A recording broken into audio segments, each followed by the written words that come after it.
네, 여러분들 안녕하세요. 시사타파의 심층분석 시작하도록 하겠습니다.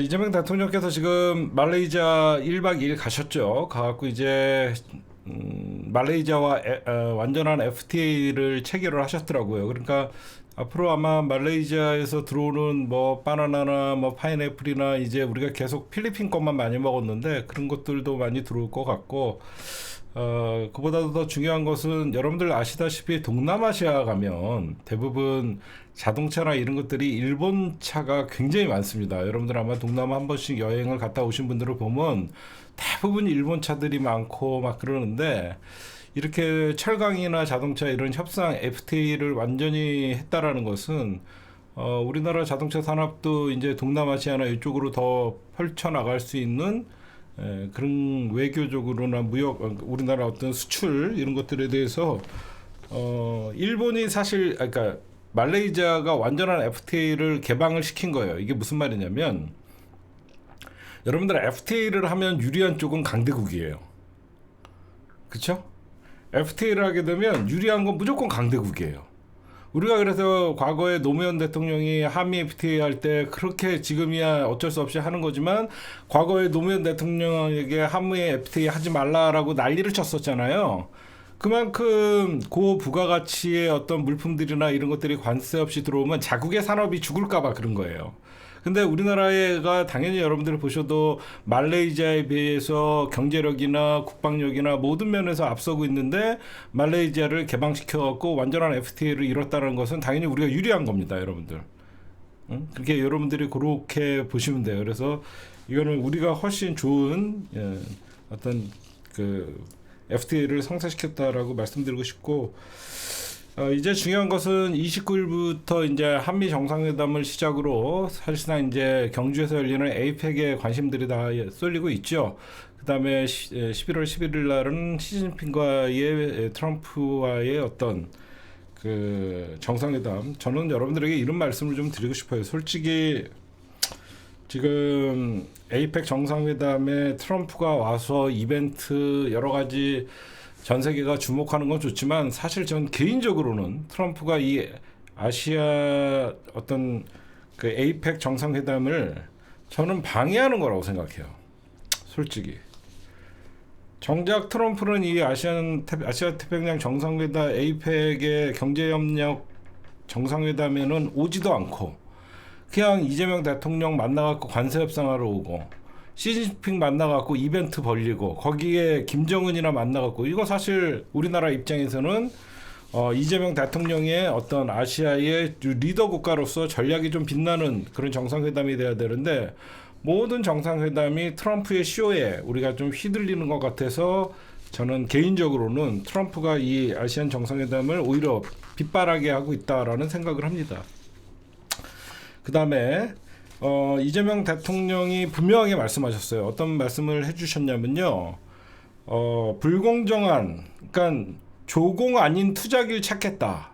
이게 무슨 말이냐면, EU가 체결한 지금 현재 트럼프의 관세 전쟁에 EU와 어떤 일본이 지금 타결을 했죠. 근데 그래갖고 똑같이 EU, 그 다음에 그러니까 EU와 일본이 타결을 했는데, 둘 다 관세는 EU도 그렇고 일본도 그렇고 미국의 이제 15%라는 관세의 대우를 받게 됐습니다. 근데 그 두 개가 한 그 어떤 체결은 너무 달라요. 똑같이 관세 15% 적용은 되지만, 우리나라 이재명 대통령의 전략을 제가 이렇게 보니까 유럽식 관세 협상을 하시려고 하는 것 같아요. 한마디로 일본 같은 경우에는 그냥 불공정 수입 배분 아닙니까?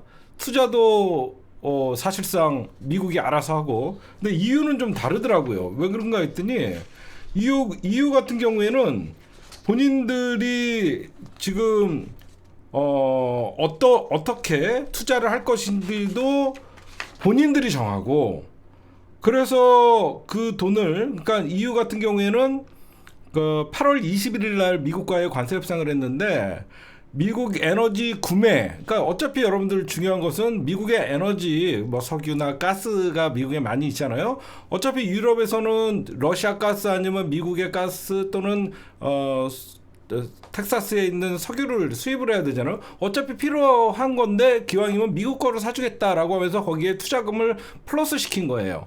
여러분들 무슨 말씀인지 아시겠죠? 그래서 그 유럽 기업들은 2028년까지 미국의 전략 분야에 6천억 달러를 투자할 것으로 기대된다라고 명시가 돼 있는데 유럽 기업들, 그러니까 유럽이 투자를 결정하는 겁니다.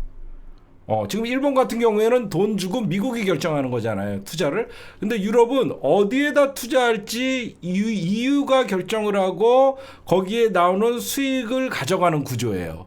그러니까 이재명 대통령도 가만 보니까 무슨 이거 조공 갖다 바치는 것도 아니고 너무 불공정하잖아요. 누가 봐도요. 이재명 대통령이 정말 말씀을 안 하지만 속으로는 얼마나 트럼프가 저 하는 짓이 진짜 미 제국주의자들의 어떤 날강도 짓이라고 생각하겠습니까? 하지만 대통령으로서 국익을 해치면 안 되고 어떻게든지 미국과의 안보동맹, 경제동맹을 이어나갈 수밖에 없는 책임 있는 자리이기 때문에 이재명 대통령이 지금 고심을 하고 있는데 절대 일본같이 타결하지 않겠다라는 그렇게 메신저가 있으니까 여러분들이 그렇게 보시면 될 것 같고 EU, 즉 유럽식 관세 협상을 롤모델로 하고 계신 것 같아요. 그래서 우리가 어떤 가스나 어떤 석유, 미국 거를 어차피 우리가 1년에 수입량이 있잖아요. 그거 사오면서 우리가 투자의 주체가 돼서 우리가 투자처를 결정하는 방식으로 그런 거를 일단은 염두에 두고 계시는 것 같다라고 말씀을 드리고 싶고, 그 다음에 지금 향간에서는 자꾸 이 조중동이나 기존에 있던 레가시 미디어나 모든 언론이 굉장히 큰 문제입니다. 제가 이런 걸 보면 이건 정말 우리나라가 외환 위기에도 처할 수 있는 중대한 어떤 관세 협상이자 미국의 압박이잖아요. 여러분들이 보셔도 그렇잖아요. 이거 자칫하다가 만약에 저는 진짜 윤석열 탄핵 안 됐다 그러면 미국이 달라는 대로 저희도 일본만큼 줄 수 있습니다. 왜 저희는 5,500불밖에 안 됩니까? 저희도 더 줄 수 있습니다. 연병을 떨었을 거 아닙니까?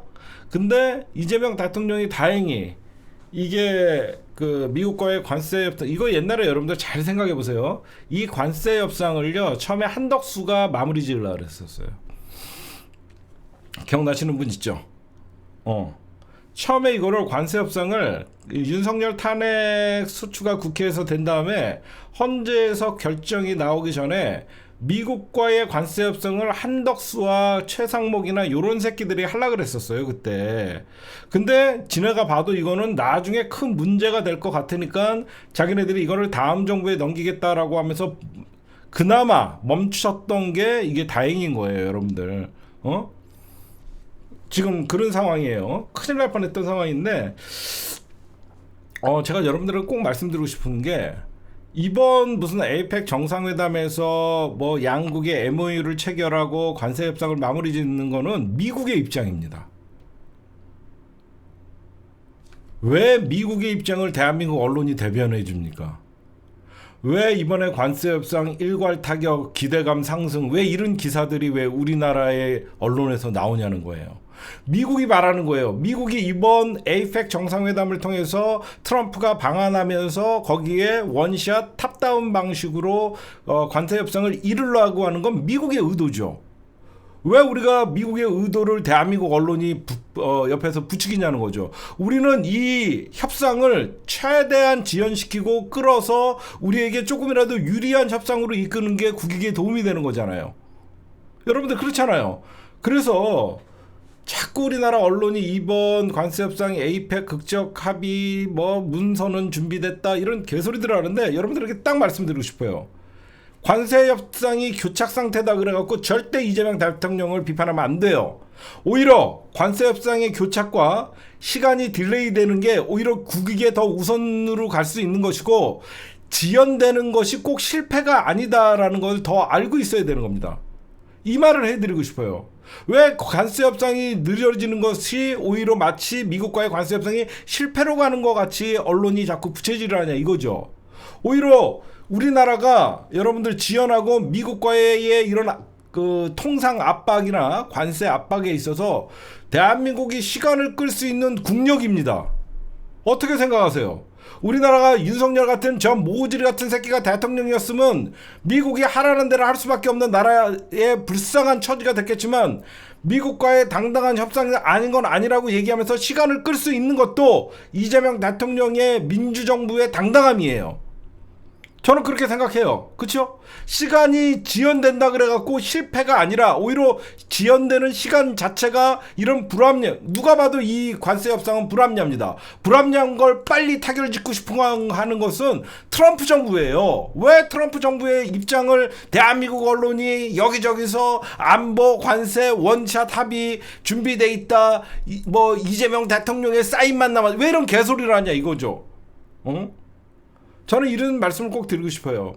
우리나라가 그만큼 미국에게도 중요한 존재이고 시간이 걸리더라도 관세 협상을 깰 수 없는 건 미국이다. 그래서 그만큼 우리나라도 과거같이 미국의 바지가랭이를 잡고 다니면서 매달리는 저 반민주 세력인 내란 정당과는 다른 민주정당이 꼭 대한민국의 위기 때 이렇게 나타나는 것이다. 저는 그렇게 좀 말씀드리고 싶습니다. 그래서 이번 정상회담에서 합의가 안 된다 그래서 어떤 대한민국의 국익이 침해되고 그런 건 절대 아닙니다. 오히려 합의가 되는 순간 저는 오히려 우리나라의 주가나 원화나 급등하고 주가는 오히려 빠지고 그런 위험한 신호가 올 수 있다라는 생각을 하기 때문에 저는 여러분들에게 관세 협상에 우리가 너무 조급해하지 말자. 우리가 미국과의 대등한 협상, 최소한으로 우리가 불합리한 협상을 하기 위해서라도 시간을 끄는 것은 오히려 전략이다. 이런 말씀을 좀 여러분들에게 말씀을 좀 드립니다. 그 다음에 아까도 잠시 말씀드렸듯이 저는 트럼프는 이번 에이펙 정상회담 경주에서 열리는 국제 행사에 정말 이거는 방해꾼이에요. 모든 아시아 태평양 국가들이 모여갖고 앞으로 국제 질서에 사실 여러분들 지금의 전 세계는 보호무역이죠. 미국을 중심으로 한 자국 이익을 중심으로 하는 보호무역 시대에 어떻게 전 세계가 합심해서 뚫고 나가고 이 전 세계적으로 지금 소득의 양극화, 불평등의 심화에 전 세계가 몸살을 앓고 있고 이런 전 세계가 극우의 선동에 의해서 점점 우경화되는 이런 것들을 어떻게 전 세계가 아시아 태평양 국가들이 모여서 합심해서 대응할 것이냐 이런 좋은 주제나 환경오염과 어떤 이런 것들에 대해서 같이 나누는 이런 것들이 돼야 되는데 이 모든 게 이 트럼프가 어떤 관세 협상, 우리나라와는 관세 협상, 중국과는 패권 전쟁의 한 축인 시진핑과의 정상 6년 만에 정상회담 이런 것들이 얼룩지고 있어서 사실 이재명 대통령이 빛날 수 있는 아시아 태평양 정상회담에서 아시아 태평양 경제 협력체 정상회의에서 이재명 대통령이 오히려 활약을 더욱더 운신의 폭을 좁게 하는 것 같아서 밉습니다. 트럼프가. 저는 그렇게 생각을 해요. 그 다음에 이왕 나온 거 뭐 제가 오늘 준비한 거는 아니지만 제가 왜 민주정부가 이렇게 들어서면 부동산 가격이 오를까? 그냥 쉽게 생각했어요. 왜 노무현 대통령 때도 그렇고 문재인 대통령 때도 그렇고 이재명 대통령 때도 그렇고 왜 부동산 가격이 오를까? 물론 되게 디테일하게 따져보면 심각한 게 있겠죠. 결국은 단순하게 보면요. 결국은 국힘당이나 이런 내란 정당이 나라를 망쳐먹고 경제를 말아먹었다가 민주정부가 들어서면 그 망쳐놓은 경제를 살리기 위해서 돈을 풀 수밖에 없는 양적 완화의 정책을 펼쳐야 되고 경제 기대에 부응 심리가 있다 보니까 사실 경제가 살아나는 조짐이 있다 보니까 여기저기서 부동산 가격이 상승하는 것 같아요. 제가 간단하게 생각하면 쟤네들이 정권을 잡았을 때는 경제가 거의 윤석열 때 마이너스 성장했거든요. 마이너스를 성장하고 여기저기서 자영업 폐업하고 여기저기서 아우성 들리고 그러는데 무슨 부동산 가격이 올라가겠습니까? 정권 바뀌자마자 이재명 대통령에 대한 기대감이 올라가고 주가도 많이 올라가고 주가도 4,000포인트로 오늘 넘어갔죠. 이러다 보니까 경제는 기대 심리가 굉장히 작용을 하고 대통령이라는 저 내란당들이 정권을 잡으면 늘 대통령이 리스크잖아요. 저 리스크가 제거되고 해소되니까 사람들의 기대 심리와 투자 심리가 올라가다 보니까 저는 부동산이 활성화된다고 생각해요. 결국은 뭐 민주정부가 정권을 잡았을 때 경제가 좋아지니까 그 경제 좋아지는 바탕에 부동산 가격도 같이 상승하는 게 가장 쉬운 어떤 생각이라고 생각해요. 그러면서 나중에 또 그 상승된 부동산 가격이 또 쟤네들이 앞으로는 이런 일이 없어야 되겠죠. 그러니까 제가 한번 생각한 게 그거예요. 왜 우리가 정권 잡았을 때마다 부동산 때문에 이렇게 난리를 겪냐? 정답은 딱 있습니다. 정권 안 뺏기면 돼요. 그죠? 정권을 잡았다 뺏기고 그러니까 자꾸 올랐다 내렸다를 꼭 우리가 피해자가 되는 겁니다. 다시는 저들에게 정권을 내주지 않고 20년 30년간 정권을 잡으면 민주당이 주체해갖고 부동산 정책이나 이런 것들에 대해서 꾸준하게 일관성 있게 추진할 수 있는 거예요.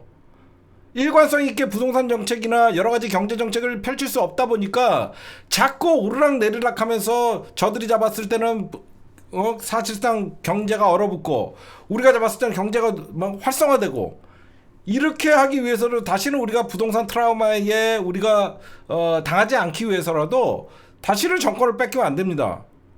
그렇죠? 정권을 안 뺏기면 저들에게 연속성이나 그런 것들 없어요.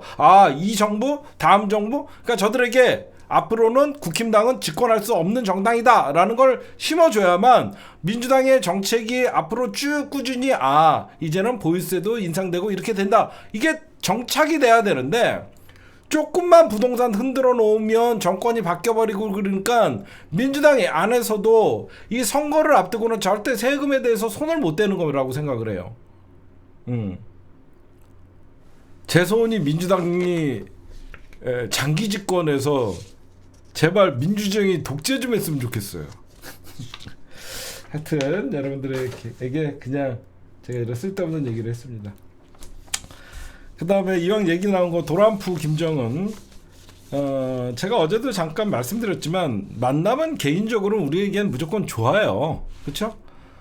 지금 트럼프가 정은김 나는 당신을 정말 만나면 좋을 것 같아요. 당신만 나를 만난다고 오케이 해주면 나는 한국에 며칠 더 머무를 수 있어요. 이렇게 러브레터를 막 써. 그쵸? 정은김 막 이러면서 러브레터를 막 써. 그랬더니 김정은은 저 갓나 새끼 저 뭐하는 짓이야? 6년 전에 나에게 했던 짓을 아직도 못 잊었냐? 이 반동분자 새끼. 그때랑 나랑은 지금은 달라 이거예요. 그쵸? 그때는 러시아가 뒷배경이 없었는데 그때 자기를 배신했던 건 트럼프거든. 그러니까 김정은이가 사실 그 당시 하노이 회담이나 북미 정상회담이나 6년 전에 그러니까 5년 전으로 흘러가면 칼자루를 미국이 쥐고 있었죠. 응? 칼자루를 미국이 쥐고 있었어. 근데 지금은 어때요? 칼자루를 북한이 쥐고 있어요. 그러니까 김정은이 오케이 하면 만나는 거죠. 과거에는 김정은은 적극적으로 열차를 타고라도 내가 만나갈시오 뭐 이렇게 했는데 이제는 어떻게 됐어? 김정은이 오케이 안 해주면 못 만나는 겁니다. 그러니까 이거는 그냥 제가 보면 트럼프가 이거는 정치적인 쇼를 하는 겁니다. 왜 그러면 김정은이가 여러분들 알다시피 트럼프를 만나갖고 얻을 수 있는 게 없어요.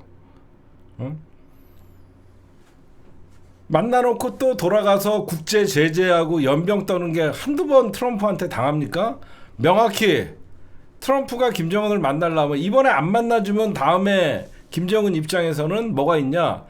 니들 다음에도 빈손으로 온다 그러면 내가 안 만나주겠어. 이렇게 하면 어떻게 돼요? 다음에는 국제 제재를 북한도 이제 좀 풀어주고 정상적인 국가로 어떤 나가야 되지 않잖아요. 그러니까 지금 트럼프는요 주둥이만 갖고 김정은 만나자고 하는 겁니다. 그럼 뭐하러 김정은이가 만나요? 만날 이유가 없잖아요. 근데 우리 입장에서는 김정은이가 만나면 좋죠. 김정은이가 도란프를 만나면 여러분들 왜 좋은지 아세요? 응? 왜 김정은이가 도란프를 만나고 트럼프가 북한은 다량의 핵을 가지고 있어요. 사실상 핵 보유국이에요. 이렇게 지금 떠들고 있잖아. 그러면서 김정은과 지금 만나자고 계속 하잖아. 그러니까 트럼프가 계속 북미 정상회담을 제안을 하고 북한의 핵보유 세력으로 인정을 하는 듯 마는 듯 하고 하니까 누가 멘붕이 와? 국힘당이 멘붕이 오는 거야. 아니 왜 도란프랑 김정은이랑 만나야 되냐면 이 국힘당이 지금 멘붕이에요. 멘붕. 응?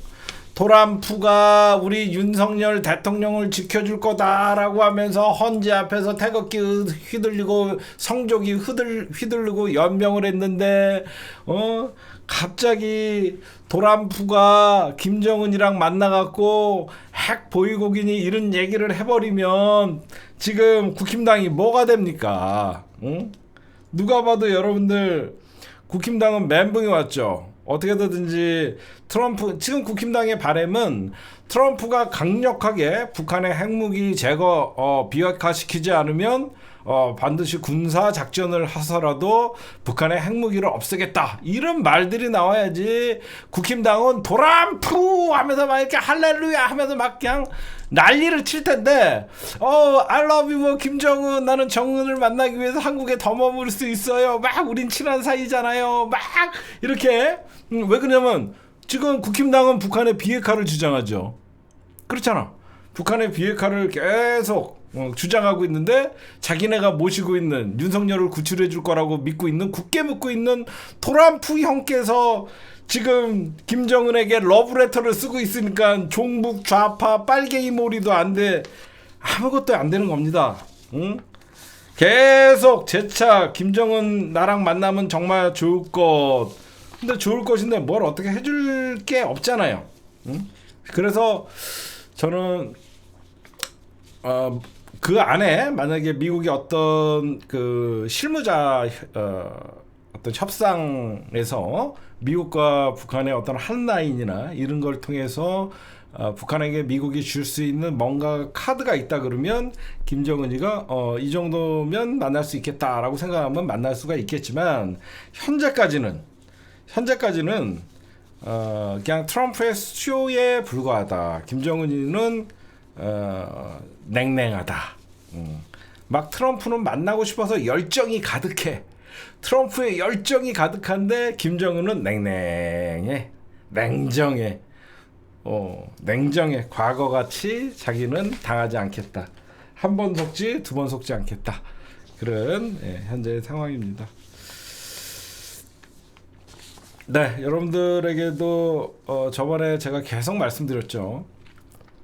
지금 국힘당이나 여기저기 대한민국의 모든 언론이 29일 날 김현지 나와라 이 연병들을 떨고 있어요. 그러니까 29일은 종합국감이고 운영위원회 29일 날 나와라라고 연병을 떨고 있는데 29일 날 국회 운영위가 열리죠. 제가 이거 나가면 죽어도 안 된다 그랬죠. 기억나시죠? 29일 날 한미 정상회담이에요. 얘네들은 어떻게든지 김현지를 불러내갖고 29일 날 한미 정상회담을 묻고 김현지 뉴스로 도배하려는 겁니다. 미쳤다고 민주당이 여기서 나갑니까? 절대 나가면 안 됩니다. 그렇죠? 29일이 뭐예요? 한미 정상회담이에요. 그러면 김현지 나오게 해갖고 어떻게 해서든지 모든 뉴스를 김현지로 덮으려고. 왜 그러면 대한민국 대통령이 미국 대통령을 만나는 자체가 그것도 우리나라에서 하면요. 이거는 무조건 여러분들이 보셔도 대통령의 외교나 안보에 어떤 굉장히 긍정적 효과가 있거든요. 그래서 이런 건 절대 나가시면 안 된다. 저는 진짜 맞는 말만 합니다. 그리고 오늘 정청래 대표께서 이번 주 에이펙 정상회담이 있는 이번 정상회의가 있는 이번 주에는 정쟁적 발언 삼가하겠다라고 하는 건 뭐죠? 개혁의 어떤 그 방향성이나 어떤 국힘당 그리고 개혁이나 이런 거에 대해서 얘기하지 않겠다. 이거 뭐냐면 이거 참 여러분들 박수 한번 주셔야 돼요. 정청래 이번 주엔 정쟁적 발언 삼가하겠다라는 건 뭐냐면요. 지금은 이번 주는 대통령의 시간이다. 그래서 내가 튀는 발언이나 그런 것들을 절대 하지 않겠다라는 의미로 여러분들 보시면 맞겠죠. 이번 주는 대통령이 시간이기 때문에 정당에서 민주당이 돋보이거나 민주당이 어떤 정쟁의 중심에 서 있으면 안 된다라고 얘기하는 거죠. 그래서 이거는 국익이 달린 문제이기 때문에 여야 할 것 없이 협조하라는 뜻이죠. 그래서 SNS 안 하겠다는 거고, 그리고 그 따로 발언 어떤 그 최고위원 회의나 이런 데서 어떤 국힘당이나 이쪽에 대해서 자극적인 발언 안 하겠다는 거죠. 지금은 대통령의 시간입니다.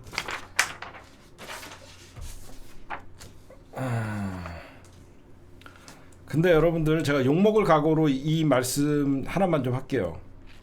전국 공항 노동자 연대가 29일 날 김해공항에서 총파업 결의대회를 개최한다고 합니다. 꼭 그래야만 하냐? 난 항상 우리 노동자들 편인데 이건 좀 아니잖아. 응?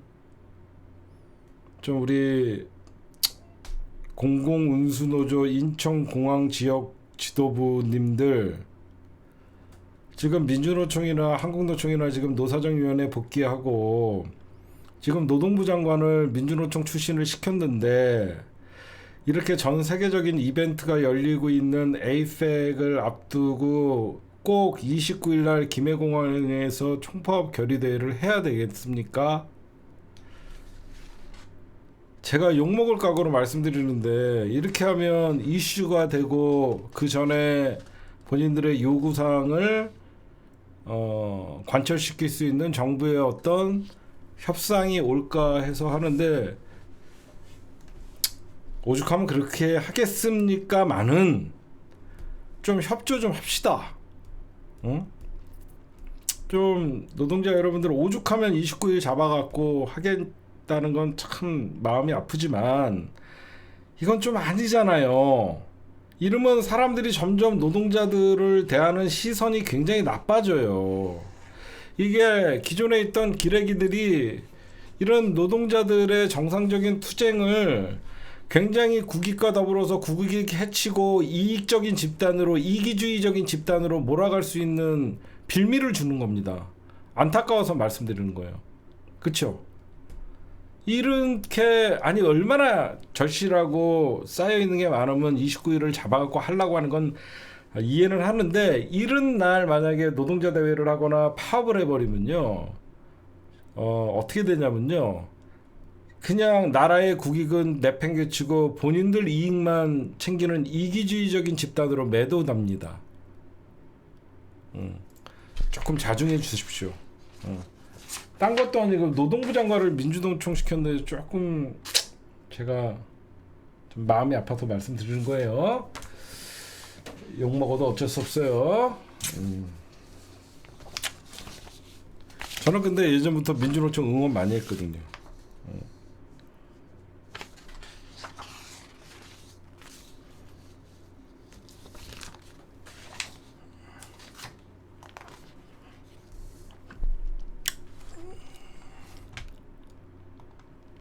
네, 오늘 여러분들 법사위 국감 많이 보셨죠? 오늘 법사위 국감은 대검찰청 국감이었습니다. 오늘 대검찰청 국감을 하다 보니까 노만석 검찰총장 대행이 나왔죠. 얘네들 아직 포기 안 했더라고요. 수사 기소 분리에 공감하십니까? 네, 공감합니다. 그러나 보안 수사권은 권리 아닌 의무이다.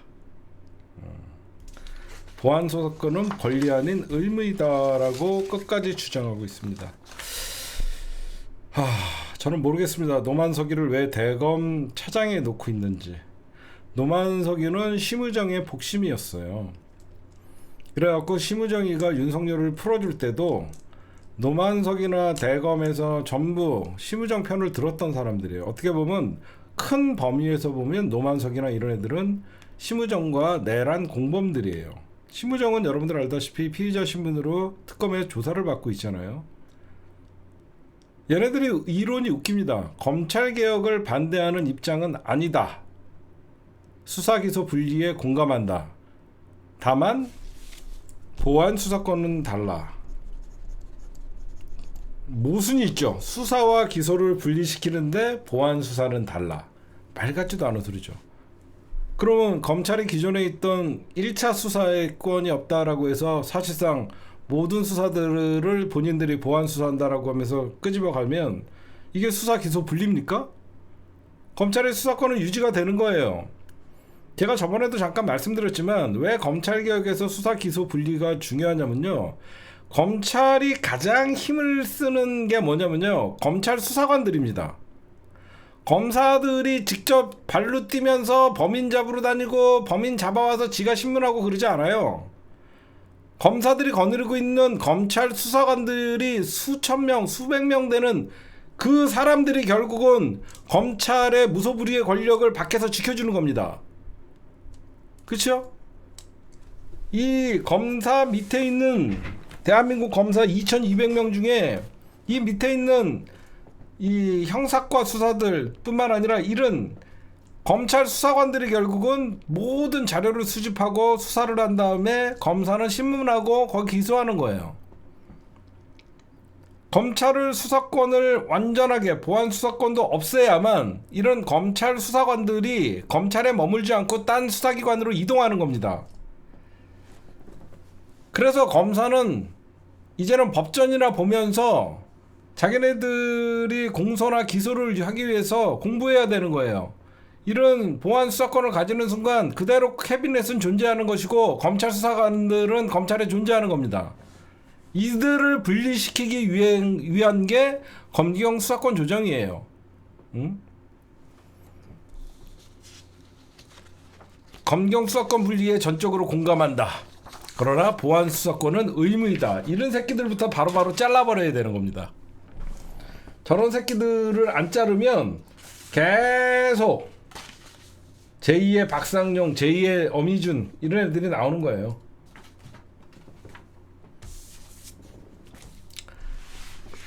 제가 그리고 솔직하게 하나만 좀 말씀드릴게요.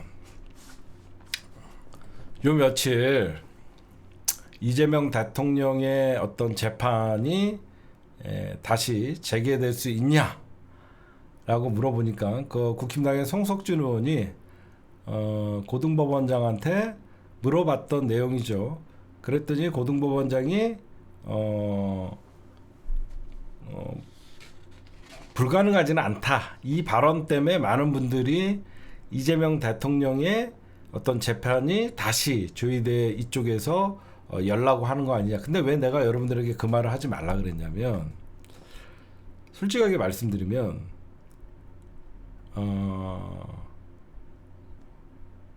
만약에 법원에서 이재명 대통령의 재판을 할 낌새가 있잖아요. 그때는 우리가 조의대를 탄핵하고 오히려 사법개혁을 더 몰아붙일 수가 있어요. 이거는 사실 우리가 함정을 파놔야 돼요. 지금 민주당이 오히려 그런 낌새가 채니까 오히려 재판 중지법을 통과시킨다고 하는데 이거 하면 안 돼요. 이거는 제가 생각할 때 민주당이 그 얘기를 듣고 깜짝 놀래갖고 재판 중지법을 이거를 다시 통과시킨다 그러면 이거 이재명 대통령한테 하나도 안 좋아요. 왜 그러냐면 만약에 여러분들 지금 공직선거법 위반이나 어떤 다른 범죄들 이재명 대통령에게 조작된 범죄들이 재판이 한 5개 되잖아요. 이거를 갑자기 현직 대통령의 재판을 사법부에서 여러분들 실행한다라고 하면 여론이 어떨 것 같습니까? 국민들이 가만히 있을 것 같아요? 이거 사법 쿠데타예요. 응? 이거는 왜 그러냐면 현직 대통령은 형사사건에 소출을 받지 않아요. 근데 이게 대통령 전의 일이라고 재판을 속기시켜갖고 만약에 공직선거법을 조의대가 유죄 판결해갖고 대통령 당선 무효를 할 수 있을까? 못합니다. 못해요. 이거는 굳이 민주당에서 재판 중지법을 다시 꺼내 들어갖고 정치권에서 이걸 싸울 필요가 없어요. 제가 보면 이걸 오히려 조의대 대법원이나 고등법원에서 이걸 꺼내 드는 순간 얘네들은 죽는 거예요. 저는 절대 사법이 쿠데타를 일으킨다고 이게 성공할 수 있는 게 아니라고. 현직 대통령은 형사사건에 소출을 받지 않기 때문에 이 사건은 그냥 헌재에 넘어가고 아무것도 할 수가 없어요, 쟤네. 그러면 그 안에 민주당이 다수당의 의원이기 때문에 저것들 또다시 이번에 현직 대통령에 대한 재판 누가 하려고 했냐, 이거는 헌정 사법 쿠데타로 하면서 사법부는 거의 반 죽여놓을 수 있는 거예요. 응? 아니 생각해봐요. 재판 진행한다 그래갖고 대통령에게 적용할 수 있는 거 아무것도 없어요. 응? 아니 생각해보세요. 지금 대통령은요, 내란과 외환 이외에는 대통령에게 그 어떤 것도 묻지 못하게 헌법 84조에서 보장을 하고 있어요. 근데 걔네들이 우기는 거는 이거는 대통령 되기 전에 일이다. 대통령 되기 전에 일을 갖고 어떻게 할 건데? 어? 나는 그래서 이거는 오히려 민주당이 이거를 오히려 겁먹어갖고 재판 중지법을 통과시켜야 된다. 지금 신속하게 처리하다. 이거는 그러니까 재판 중지법을 통과시킨다면 그 즉시 이재명 정권의 그러니까 저들은 공격의 빌미로 삼으려고 하고 있어서 저는 지금 민주당이 비공개 의총에서 이런 얘기가 나오고 있어요. 지금 김용민 의원이 지금 이재명 대통령 재판에 대해서 법원이 유보적으로 대응하고 있다. 이 흐름상 법원의 돌변을 조심해야 한다. 물론 경계는 하고 있지만 지금 현재 이 재판 중지법이 5월 7일 법사위를 통과해 있지만 헌법 84조에 그 재판 중지를 규정한 형사소송법 개정안이 지금 본회의에 계류 중에 있다라고 얘기하는데 아마 이거는 민주당이 필요하면 하겠죠. 그냥 정청래 대표가 마음 먹으면 할 수 있는 거예요. 근데 민주당이 이걸 굳이 먼저 선제적으로 하는 것보다 법원에서 조금 조짐이 있을 때 그냥 그때 통과시켜도 돼요. 근데 그 조짐 가지고 저는 더 우리가 얻을 수 있는 이익이 있다라는 거예요. 제가 보면 법원에서 그런 조짐이 있어도 민주당이 그냥 법안만 통과시키면 중지가 되기 때문에 그런 조짐이 있을 때 우리가 더 정치적으로 얻을 수 있는 이익이 있기 때문에 지금 민주당도 좀 조심스러운 자세인데 저는 오히려 만약에 이 새끼들이 그런 생각을 진짜 만에 하나 한다 그러면 그냥 죽는 거예요, 저 새끼들. 저는 그렇게 생각합니다. 그 다음에 오늘 여러분들 코스피 4천 돌파했죠? 누가 뭐라 그래도 이거는 대통령의 성과죠. 일단은 민주당 뿐만 아니라 코스피 돌파의 의미는요, 지금 시중에 돈이 많이 풀려 있거든요. 그만큼 부동산으로 들어가는 돈보다 주식시장으로 사람들이 눈길을 돌렸다는데 저는 의미를 더 두고요.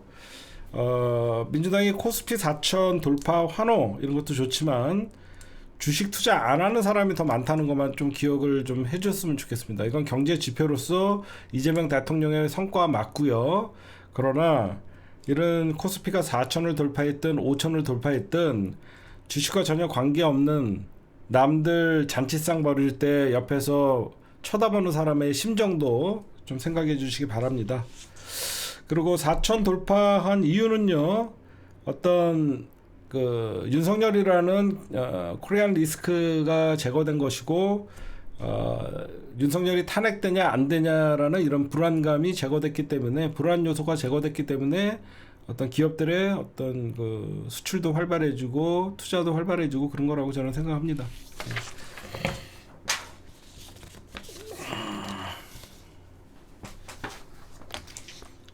우리 요거 좀 합시다. 우리 이거 어제 나온 뉴스인데, 인연은 제가 얘기했죠. 김건희에 대해서는 까도 이거 10%도 안 된다.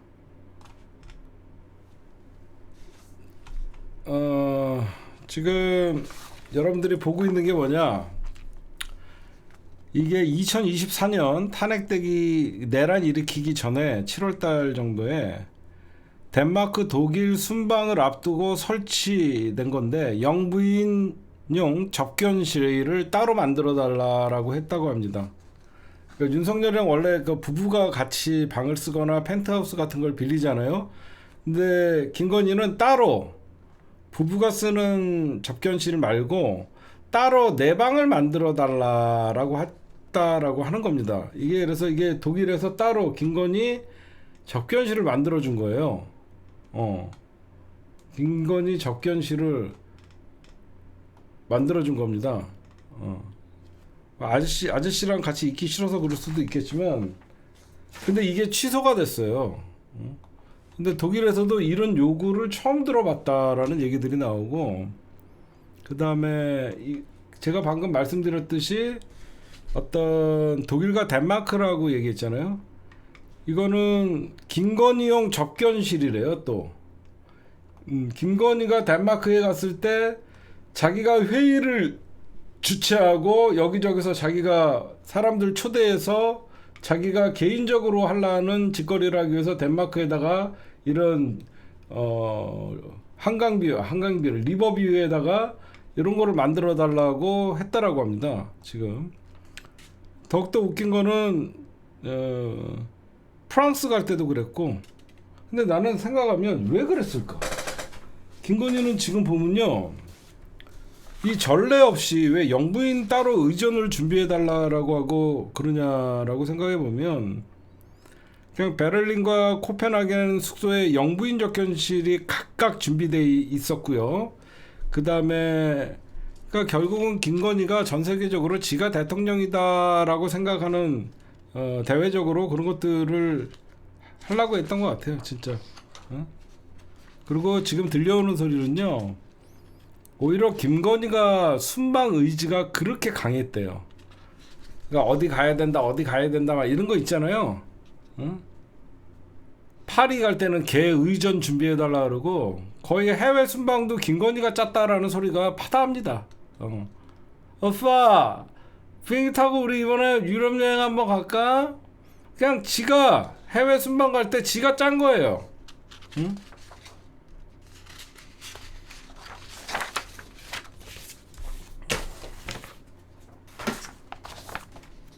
저런 인간이에요.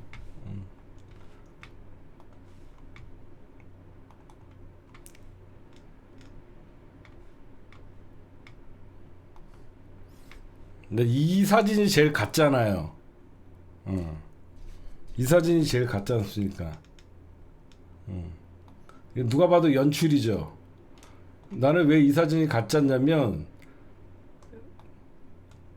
이건 누가 봐도 여러분들 연출인데, 김건희가 마치 윤석열을 돌보는 엄마의 눈, 그쵸? 여기서 뭐 사인하는 것도 아니에요. 책 보고 있어요, 그냥. 자, 숙제 검사는 사감의 모습입니다.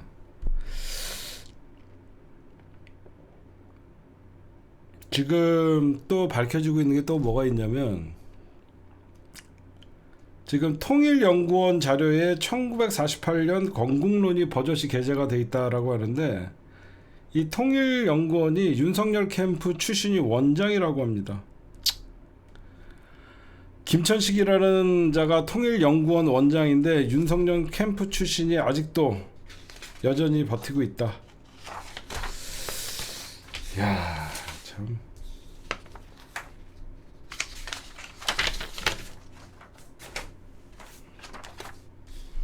그 다음에 오늘 여러분들 법사위 국감에서 이런 얘기 나왔죠. 쌍방울 대북송금 사건으로 구속 기소됐던 안부수 전 아태평화교류협회 회장이, 이 사람 이름이 안부수거든요. 수원지검 1313호실서 딸과 면회를 했다고 합니다. 근데 오늘 박상영 검사가 면회를 한 이유는 따로 있겠죠 라고 연병을 했는데, 이거는 뭐냐, 여러분들 검사실에서 조사받을 때는 아주 예외적인 경우에만 변호사의 면회가 가능하고요. 특검이 조사할 때는 진짜 어떤 가족이나 친지 뭐 이런 지인들 면회가 절대 안 되는데, 안부수가 수원지검 1313호에서 딸과 면회를 했다라는 건 뭐냐, 이재명 대통령에게 불리한 진술을 해줬던 대가입니다. 이거는 법무부의 지침 어기고 검사의 허가로 접견이 이루어진 거예요. 이게 어디서 발견됐냐? 2023년 6월 21일 교도관 일지에 게재가 돼 있는 게 나왔습니다. 이거는 누가 봐도 이건 박상용이가 한 짓이에요. 말 같지도 않은 변명을 해요. 휴대폰을 딸 집에 뒀다고 해서 딸이 그 휴대폰을 갖고 왔다라고 하면서 딸 접견을 했다. 이 안부수가 어떤 사람이냐면요, 안부수는 김성태 전 쌍방울 회장과 공모해서 2018년부터 2019년 대북 사업 과정에서 5억 원을 북한에 전달한 혐의 등으로 2022년에 재판에 넘겨졌는데, 안 전 회장은 올해 2월 항소심에서 징역 1년 6개월로 선고를 받았고요. 이 사람은요, 쌍방울이 북한에 제공한 금품의 성격과 관련해 안 전 회장이 투자용에서 이재명 당시 경기지사의 방북 비용으로, 한마디로 처음에 대북 사업할 때 투자용으로 5억 원을 전달했다라고 진술을 했었는데, 어느 순간 딸과 면회를 하고 검찰에 회의를 당한 이후에는 투자용 5억이 이재명 방북 비용 5억으로 둔갑을 한 겁니다. 무슨 말씀인지 아시겠죠? 처음엔 투자용으로 5억을 그 북한에다가 그 김성태 회장과 투자를 했다라고 했는데, 나중에는 검찰 조사를 몇 번 받고 왔다 갔다 하고 딸 만나고 이러더니 나중에는 이재명 방북 비용으로 줬다라고 하면서 이 사건을 엮은 거예요. 그런 내용이다라고 여러분들이 좀 보시면. 그 다음에 지금 나는 오늘 주진우가 뭐 또 공직을 맡았나 했어요. 공공갈등 비서관, 대통령실이 공공갈등 조정비서관에 주진우를 임명했다라고 해서 야, 주진우가 왜 임명됐지? 라고 생각했는데, 그 주진우가 아니라 이 주진우입니다. 이분이 주진우예요. 이분이 주진우고, 이 옆에 있는 분이 여러분들 공공갈등 그 행정관입니다. 이분은 비서관, 이분은 행정관. 이분은 박지호라는 분인데, 이분이 주진우라는 분인데, 과거에 여러분들 저분이 민주노총 정책국장 출신이에요. 그리고 서울시 정책특보를 지냈었고요. 박원순 시장님 때 서울시 정책특보를 지냈던 사람이라서, 지금 왜 그러면 저분이 지금 첫 공개 채용에 선발되신 분들이거든요. 왜 이재명 대통령께서 지금 공공갈등 조정비서관 주진우 그리고 저분들을 지금 이렇게 선발을 했냐면요, 지하철 파업 전에 노사협상 타결 등을 좀 기대하고 있고, 그런 것들을 기대하기 위해서 저런 분들을 공공으로 선발했다라고 여러분들이 좀 보시면 될 것 같습니다. 그 다음에 한동훈이 뭐 별로 관심은 없지만 잠깐 얘기를 좀 해드리면요, 한동훈이가 재보선 출마하냐 안 하냐, 내년 재보선에 뭐 한동훈이의 정치 운명에 걸렸다 그러면서 여기저기 뭐 조갑제나 뭐 보수 패널이라고 하는 사람들은 한동훈 이번에 나가야 된다 막 연병들을 하고 있는데, 제가 생각할 때는 한동훈이 나올 리가 없습니다. 괜히 한동훈이가 나오려다가 국힘당에서 공천 안 주고 그러면 개망신당해서, 지금 제가 아는 한동훈이는 관심도 없고 사실 한동훈이가 정치권에서 할 수 있는 거는 없어요. 한동훈이는 내년 지방선거에서 국힘당이 대참패를 하고 새로운 보수 세력들이 뭐 일어날 때 그때 합류를 하려는 짠머리를 굴리는 것 같은데, 뭐 여기저기서는 뭐 국회의원 재보선 출마 가능성이 있다. 내년 지방선거지만 국회의원 재보선이 제가 알기로는 한 10군데에서 많게는 한 20군데까지 국회의원 재보선이 열릴 수가 있거든요. 그래서 뭐 정치라는 건 사실 뭐 내일도 어떻게 될지, 오늘 얘기했던 게 내일 또 뒤집힐 수 있는 여러 가지 사안들이 있기 때문에 뭐 미리 섣불리 한동훈이가 나온다 안 나온다 이런 것보다도 한동훈에겐 관심 없다가 제일 좋은 것 같습니다, 개인적으로는.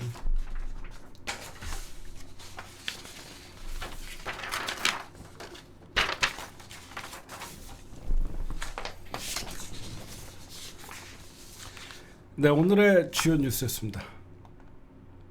네, 여러분들 어제 제가 그 한문혁 검사를 이종호와 술 먹었다 그러면서 연락 갔어. 그치? 근데 오늘 대반전이 일어났어. 음.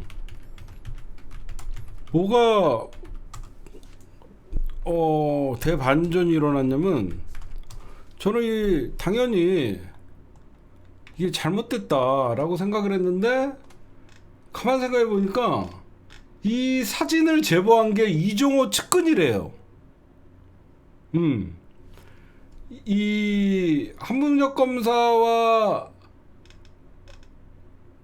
이 이종호랑 술 먹는 사진이, 그러니까 이 사진을 얘기하는 거거든요. 이 사진이 이종호 측에서 특검에 제보한 거래요. 이게 뭐지 싶었어요. 이 사진 있죠?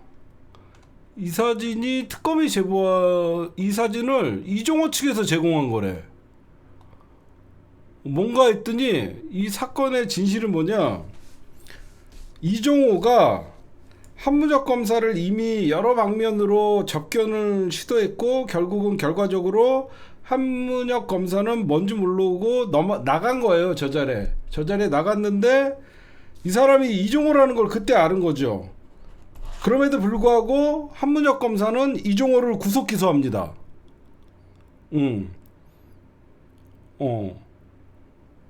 그러니까 이종호가 저렇게 술도 먹고 그럼에도 불구하고 이종호를 구속 기소해요. 안 넘어간 거죠. 안 넘어간 거죠. 이 사람이 안 넘어갔는데 이게 대반전이, 이분이 이제 김건희 특검의 도이치모터스 담당 검사로 간 거예요. 그랬더니 이종호랑 저쪽 변호인에서 가장 당황을 한 겁니다. 그래서 이종호 측근들이 당시 술자리 사진과 함께 제보를 해서 알렸는데, 그건 누가 봐도 한 검사가 도이치모터스 주가 조작 사건을 제일 잘 아는 인물이래요. 제거하고 싶은 거죠. 그러다 보니까 이전 측이 이제서야 제보한 걸 두고 공작이다, 한문혁을 한마디로 김건희 도이치모터스 특검의 수사를 흔들기 위해서. 그런데 그럼에도 불구하고 한문혁 검사의 저런 처신은 굉장히 문제가 많죠. 만약에 자기가 모르고 나갔지만 자기 사건에 당사자가 있다라고 하면 그 자리를 피했어야죠. 이거는 뭐냐면, 한문혁 검사를 이종호 측에서 제보를 하면서 치려고 한 거는요, 한문혁 검사를 쳐야만 특검의 공소 유지가 어려워지거든요. 기소와 공소의 유지가 어려워질 수 있거든요.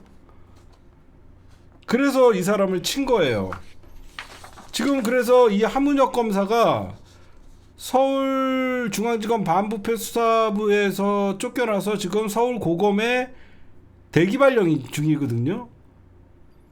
지금 이분은 다시 특검으로 돌아와갖고 수사를 계속해야 됩니다.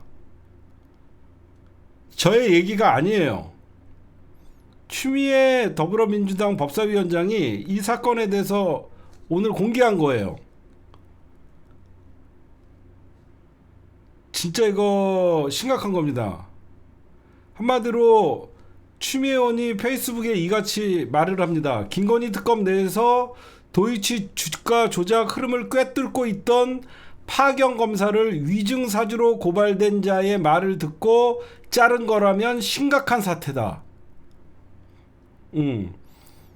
한마디로 이종호의 말을 듣고 민중기 특검이 한문혁 검사를 자른 거면 심각한 사태다. 이거 범죄자들이 특검을 흔든 거다. 다시 굳건하게 복직시켜서 끝까지 도이치모터스 주가 조작 사건의 공소와 기소를 유지시켜야 된다라고 지금 얘기가 나오고 있어요. 굉장히 중요한 사건이죠. 여러분들이 보셔도.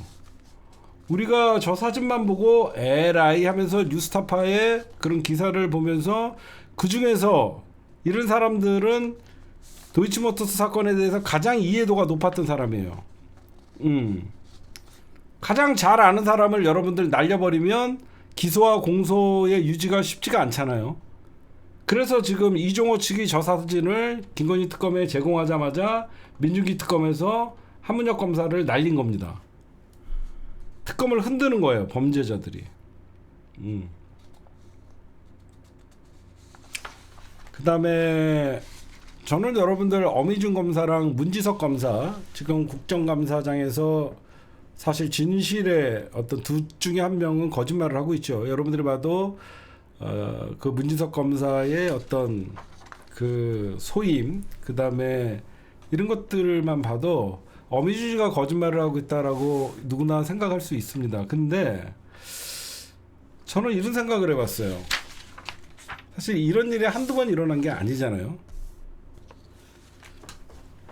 이게 여러분들 제가 좀 이렇게 좀 살펴봤더니 언제 문지석 검사랑 어미준이랑 그 어미준 바로 밑에 있던 차장 검사랑 언제부터 이제 갈등이 생기냐면, 이 문지석 부장 검사가 쿠팡 압수수색 영장을 전결로 합니다.